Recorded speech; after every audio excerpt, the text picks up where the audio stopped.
Sonnet 30 explores the contradictions of unrequited love using images of fiery passion and icy indifference. The speaker's deep longing for a distant woman only makes her colder while increasing his own desire.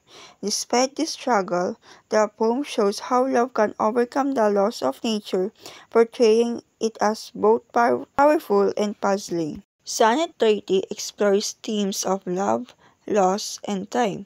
The poem highlights the pain of unreturned love and emotional struggles of longing for someone out of reach. It raises moral questions about desire and its effects on the human mind, contrasting the idealized beauty of love with the harsh realities of life. The philosophical questions about dealing with desires in a constantly changing world. Sonnet 30 by Edmund Spenser.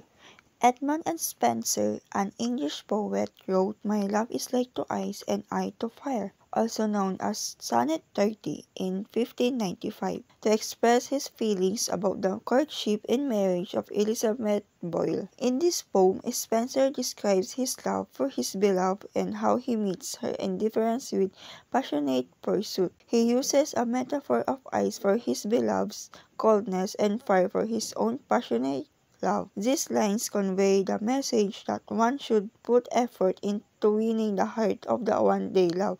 It's okay if the person doesn't see your effort at first and rejects you many times, as long as you give your best to win their heart in the end.